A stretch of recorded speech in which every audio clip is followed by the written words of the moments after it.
FCRA संशोधन bill को लेकर संसद में सियासी संग्राम और तेज हो गया है। सरकार ने बिल को सीधे पास कराने के बजाय अब इसे 31 सदस्यीय संयुक्त संसदीय समिति यानी JPC के हवाले कर दिया है।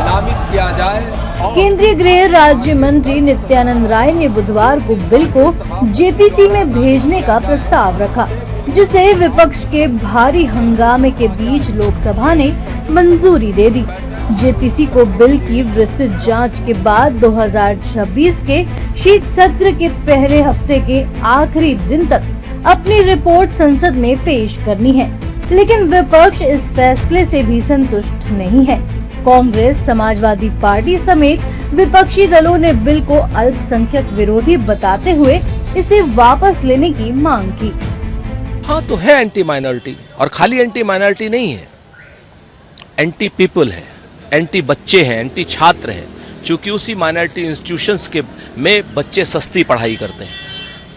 वहाँ जो माइनॉरिटी के क्रिश्चियन मिशनरीज के जो स्कूल हैं उनमें जो चंदा आता है, सिखों के जो गुरुद्वारे हैं उनमें चंदा आता है लंगर चलाने के लिए, तो जैनियों के जो पैसे आते हैं या अन्य धर्मों के जो माइनॉरिटी इंस्टीट्यूट्स हैं उनके जो पैसे, उनके पास जो विदेश से चंदा आता है यहाँ पर सामाजिक कार्य करने के लिए, ये उनके खिलाफ है और इसका हम प्रतिरोध करेंगे। निश्चित रूप से ये क्योंकि हम लोग लगातार इसका विरोध कर रहे हैं और ये माइनॉरिटी के खिलाफ है। मैं स्पष्ट करना चाहूँगा, ये प्रताड़ित करने की उनकी मंशा है, लेकिन JPC पे सारी बातें आएंगी और उनमें हम लोग लगता है बिंदुवार समीक्षा भी हो जाएगी। इस बिल पर बहुत चर्चा हुई, लेकिन सरकार की नीयत जो है अच्छी नहीं, सरकार की नीयत नहीं ठीक है। हालांकि विपक्ष के आरोपों पर सरकार ने साफ कहा है कि FCRA बिल में किसी भी समुदाय को निशाना बनाने वाला कोई प्रावधान नहीं है। सरकार का तर्क है कि प्रस्तावित बदलाव विदेशी अंशदान को ज्यादा पारदर्शी और जवाबदेह बनाने से जुड़े हैं।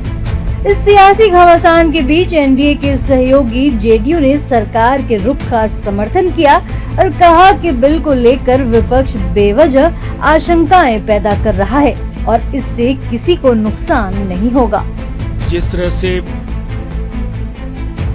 ईसाइयों को बरगलाने की कोशिश हो रही थी, JPC बनाए जाने के निर्णय का जब इन चर्च बॉडीज ने समर्थन किया है तो फिर बिल्कुल साफ है कि संसद के इस फैसले से देश में किसी भी धर्म या धर्म को मानने वाले धर्मावलंबी है, किसी को भी कोई नाराजगी नहीं है। FCRA पर फिलहाल फैसला टल गया है, लेकिन सियासी लड़ाई खत्म नहीं हुई है। विपक्ष चाहता है बिल वापस हो, उधर सरकार चाहती है कि बिल की पड़ताल हो और इसे आगे बढ़ाया जाए। अब 31 सदस्यीय JPC की रिपोर्ट बताएगी कि FCRA के प्रस्तावित बदलावों में क्या बदलेगा और क्या संसद के अगले शीत सत्र में इस पर फिर से सियासी संग्राम देखने को मिलेगा।